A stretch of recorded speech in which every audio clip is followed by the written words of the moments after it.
운전을 하는 사람이라면 누구나 한 번쯤은 신호위반을 해보셨을 거예요. 뭐 과속이라도 해보셨을 건데요. 이럴 때 과태료 통지서가 나오게 돼요. 과태료 통지서를 보면 사전 납부시 32,000원 혹은 4만원이라는 벌금을 부과하게 되고 범칙 3만원이라는 항목이 써져 있어요. 이렇게 보면 과태료랑 범칙금이 뭔지 구분하기도 어렵고 그냥 내라는 대로 내기도 하죠. 그런데 어떤 분들은 범칙금이 10,000원 더 싸니까 그냥 범칙금을 납부하겠다고 하는 사람들도 있다고 해요. 그런데 절대 먼저 범칙금을 내면 안 됩니다. 범칙금을 내게 되면 더 큰 비용이 발생할 수도 있어요. 오늘 저랑 과태료랑 범칙금이 무엇인지 구분을 하고 왜 범칙금을 냈을 때 더 큰 비용이 나오는지도 한번 함께 알아보시죠. 과태료랑 범칙금의 가장 큰 차이는 사람이에요. 우리가 신호위반을 했을 때 누가 운전하는지 식별하기가 어렵잖아요. 그래서 과태료가 나오게 되는 거예요. 과태료는 사람을 식별할 수 없을 때 차량의 소유주에게 벌금이 부과되는 형태예요. 반대로 경찰에게 걸렸다면 현장에서 누가 운전을 했는지 알 수 있기 때문에 운전자에게 벌금을 가합니다. 그게 범칙금이에요. 이제 알겠죠? 범칙금과 과태료의 가장 큰 차이점은 어떤 사람이 했는지 아느냐 알지 못하느냐에 따라서 나눠지게 됩니다. 경찰님에게 딱 걸렸다면 범칙금, 카메라에게 걸리면 과태료인 거죠. 이때 과태료를 받은 차주는 범칙금으로 변경해서 벌금을 낼 수 있다고 해요. 반면에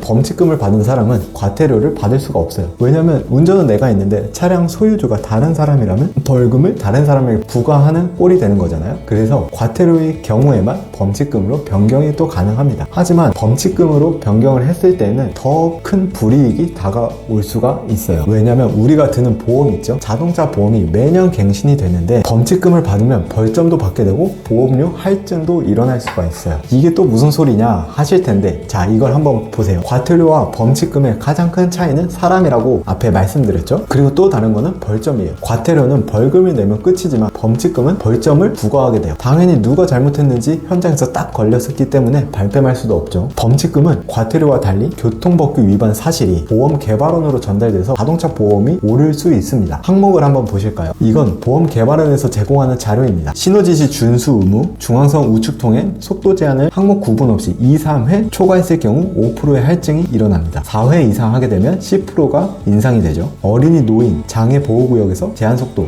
20km를 초과했을 경우 5%의 할증이 일어나고 2회 이상 하면 10%의 할증이 또 일어납니다. 음주운전 같은 경우는 당연히 할증이 일어나겠죠. 이 내용에 대한 법규를 위반했고 범칙금을 받게 되면 보험 개발원으로 넘어가서 할증이 일어나게 되는 거예요. 과태료는 넘어가지 않는다고 해요. 그러니까 범칙금을 받았을 때에는 할증의 가능성이 매우 커집니다. 5%에서 20%까지 올라가는 걸 보면 생각보다 그 폭이 넓습니다. 그러니까 당연히 벌점을 받는 범칙금이 불리합니다. 자, 그러면 우리가 과태료를 받아 사전 납부만 해도 범칙금과 큰 차이가 없게 되죠. 뭐 2,000원 정도? 그러니 첫째로는 법규를 잘 지켜서 안전하게 운전을 하고 과태료를 받으면 빠르게 인정하고 납부하는 게 현명해 보입니다.